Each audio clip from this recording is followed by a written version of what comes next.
Alright guys, MTech Guy here, and today we're taking a look at the E60 M5, and I thought we'd have a chat about rough idle issues.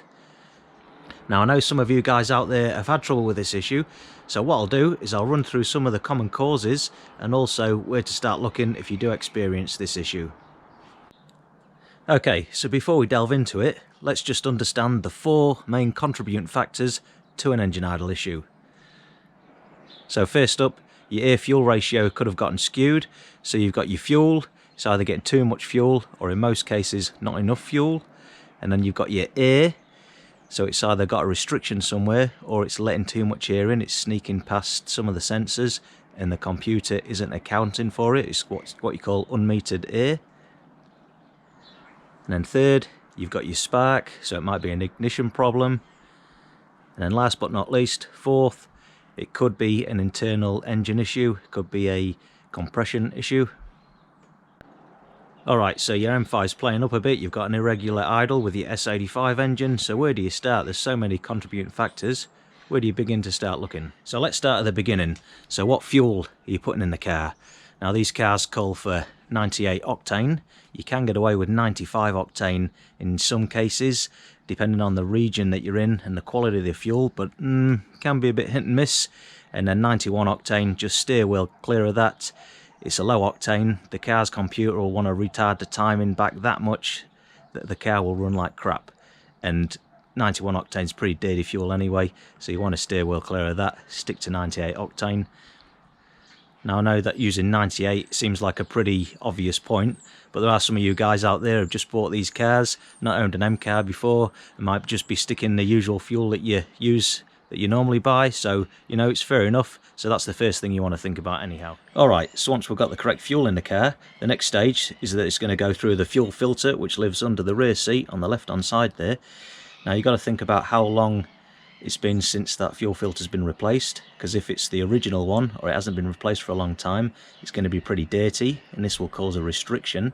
And also it has a fuel pressure regulator built in, and they can start failing over time slowly, and then your engine's not going to be receiving the correct fuel pressure, and that's going to cause you issues. Alright, round the other side, rear seat, right hand side of the car, you've got the fuel pump there. So once it's gone through the fuel filter, it's going to go through the fuel pump, and that's going to pump the fuel to the engine. Now these don't really present issues, they don't often sort of soft fail, they either work or they don't, so you're going to know about it if the fuel pump's failed, because you're not going to be able to start the car due to a complete loss of fuel pressure. Okay, so around the front in the engine bay now. Alright, so we've got the fuel right up to the injectors, so that's the next thing to think about, and they're hiding under the two plenums down here, look. Of course, 10-cylinder engine, 10 injectors. Now what can happen over time is they can become dirty and restrictive, and their spray pattern can become disturbed. So you've got to think about how dirty they are. Are they that bad that they need to be removed and cleaned? Or can you get away with just putting a fuel injection cleaner through the system, through the petrol tank and right the way through the system? I normally do it every 6 months, and I've talked about this in other videos. Now one of the biggest contributing factors to a rough idle situation is a failed ignition coil. Very common on these cars, and normally when you do get a failed ignition coil, it'll throw a code for a misfire on one of the cylinders, and 9 times out of 10, even though there could be other contributing factors, it's normally a failed coil. I've also done another video on this before, go check it out. And then next up, if you do have a misfire problem on one of the cylinders and you're getting a code for it and it's not an ignition coil, it's more than likely a spark plug issue. So you want to be checking out your spark plugs, thinking about when they were last changed out, how dirty they are, what condition they're in. And one of the biggest things, if it's not a BMW one or an OEM NKG one, then get them out of there, because they're going to cause you issues. If it's any other brand, they never seem to be 100%, so stick with BMW or OEM NKGs and you'll be all good to go. Now then, these engines don't use a knock sensor, they use what they call an ionic module, and there's 2 of them on the car, one here and one there under the plastic covers. Now they can cause issues over time, they can start failing over time, and they don't normally give a specific code. You won't normally get a specific fault code for them, but normally the indicator is if you get in a load of codes for one bank, for one side of the engine, then that normally indicates that it could be a problem with the ionic module. And the best way to diagnose it is what you can do if you get in issues on bank 1 here, what you can do is just swap it out with the other side, and obviously if the issues transfer to bank 2, then you know that it's more than likely the ionic module, and get it replaced, and you should be all sorted after that. Alright, so next up you've got the throttle actuators.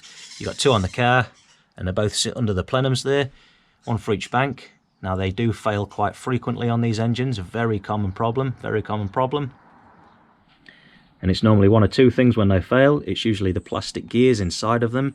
You can normally get away with just changing the gears out, and that'll do for a repair, and you're all good to go after that. And sometimes it's the circuit board also. These can be repaired. So either way, you can either repair it or just replace the whole thing, and then you're all sorted. Now these engines do have an idle control module. Now normally they don't give too many issues, so you shouldn't need to really worry about them. Alright, so next up you want to be thinking about the air coming into the engine. So you've got your 2 air filters here, 1 there. Now, how long has it been since they were changed out? If they're completely blocked, completely full of crap, obviously you're going to want to get them changed out so you're getting a full flow of air into the engine there with what's required. And then moving on from there, you want to be thinking about vacuum leaks. Now that's where any section of the engine is letting air sneak in, so especially anything after the mass airflow meter there. If it's sneaking into the engine beyond that, then it's not going to be metered by the computer, and it's just going to send your air fuel mixture all skewed. So obviously there's the potential for vacuum leaks around the intake boot here if you've not got these tightened down properly, or if there's any gaps, so just check them out. Also you've got the PCV valve hoses around the back here. There's 1 there, and there's another oil drain back valve around the back there, and then 2 the other side, and then there's 2 hoses clipped on the back of the plenums also. Check them for the good connections, and also no splits in the hoses or cracks or anything like that. You want to be checking out that it's not sucking any air in through the hoses from the atmosphere from outside. And then also you've got your 10 intake boots that clamp on to your throttle bodies from the plenums themselves. Just make sure they're not split, and especially, which is pretty common, is when people put these plenums back on, sometimes they can get bunched up underneath. They won't sort of clip back onto the throttle bodies properly. They'll bunch up it to the side, and what it can do is it can suck air in there. Normally you can tell by looking around the front of the plenums, if one's sort of sitting higher than the other, you know that it's not seated correctly, so just check that out also. And then following on with them vacuum leaks, the next thing to think about is your PCV valves. There's 1 at the back of each valve cover, 1 there and 1 on the other side of course, and I've also done a video on them before, so go check that out. Now what can happen is they can become dirty, and if they get sort of stuck in the open position, if they're not closing off properly, when the car's idling, it'll just be sucking extra air through there, and it's going to cause an idle issue. So just make sure they're in good shape, either cleaned out or just they're cheap enough, just replace them with new ones. And then following on from the PCV valves, you need to be thinking about the fuel tank purge valves, and they live under the plenums there. There's 2 of them, and these can develop issue with the valves, the solenoids, as well as vacuum leaks in the attached pipework, and they can cause a rough idle also. Not as common as the other stuff, but it has got the potential to happen, so think about that too. Alright, so moving on from that little lot, you'll be dealing with much bigger issues with the internals of the engines, so you'll be looking at doing a compression test, leak down tests. Now, although not too common, these engines have been known to experience burnt out valves, so that could be an issue too. Alright guys, there we have it.